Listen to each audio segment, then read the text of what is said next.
Well, school district leaders, parents, and state officials are continuing a conversation around safety in Montgomery County schools. The discussion comes just days after the district says a student brought a loaded gun to school. Then more threats later in the week led the district to cancel school for Friday. And Monday started a new policy where backpacks are banned at 2 schools. Tonight, WKYT's Grayson Passmore shows us some suggested safety improvements the school board is now looking at. She has our top story at 10. The last week has been so terrifying. I'm scared to death to send my kid to school. It should not be that way.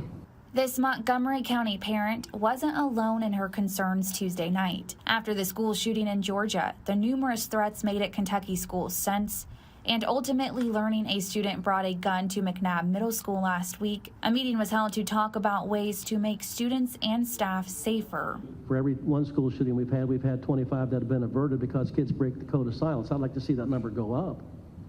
I'd like to see that number go up in our tip lines. With the Kentucky Center for School Safety, John Akers says a proactive approach must be taken, urging parents to talk with their kids and encouraging people to use either the state's anonymous tip line or the school district's. We know that we have a short-term, immediate response that we're in the midst of, but we also know that we need to begin thinking of long-term solutions as well.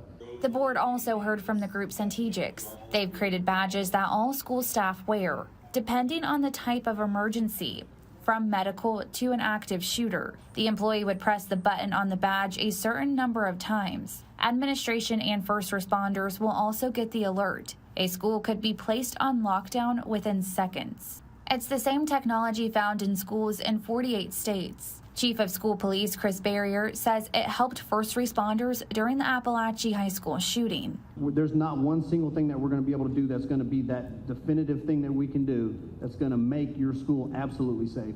But we're going to have to continue to move towards school safety. It's going to evolve, and we're going to have to evolve with it. In Mount Sterling, Grayson Passmore, WKYT.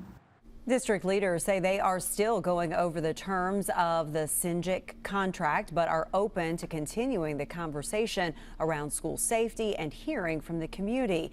We also have those anonymous tip line numbers for you on our website. Just go to WKYT.com.